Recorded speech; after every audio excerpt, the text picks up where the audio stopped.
देखा पागल है तू, भेजी है बताइए तू कहाँ पढ़ के आया तू? जब यहाँ पे रखा किसने? बोल भेजे है સાહેબ જે પણ સુપરવાઇઝર એને બી કાઢજો સાહેબ, ખાલી કેન્ટીન પૂરતું નહીં, યુજીસી ના નિયમ પ્રમાણે જે પણ સુપરવાઇઝર હોય હેલ્થનો એની ઉપર પગલાં લેવા જોઈએ। શું હવે શૈક્ષણિક સંસ્થાઓ પણ વિદ્યાર્થીઓના ધર્મ અને આસ્થા સાથે રમત રમશે? જીએલએસ યુનિવર્સિટીની કેન્ટીનમાં જે થયું છે તે માત્ર બેદરકારી નહીં પણ કરોડો હિન્દુસ્તાનીઓની આસ્થા પર સીધો પ્રહાર છે। બહાર બોર્ડ શુદ્ધ શાકાહારીનું અને અંદર પીરસાઈ રહ્યું છે નોનવેજ। ગંભીર બાબત તો એ છે કે વિદ્યાર્થીઓને અંધારામાં રાખીને તેમના સ્વાસ્થ્ય અને વિશ્વાસ સાથે ખુલ્લેઆમ છેતરપિંડી કરવામાં આવી છે। આ કોઈ નાની ભૂલ નથી, આ એક સુનિયોજિત ફ્રોડ છે।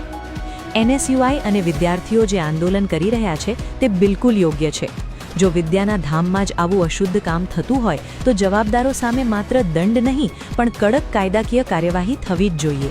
યુનિવર્સિટી સત્તાધીશો જાગે અને આ પાપમાં સામેલ દરેક વ્યક્તિને સસ્પેન્ડ કરે। અમે વિદ્યાર્થીઓની આસ્થા સાથે ચેડા સાંખી નહીં લઈએ। જ્યાં સુધી ન્યાય નહીં મળે ત્યાં સુધી આ લડત ચાલુ રહેશે। જય હિન્દ।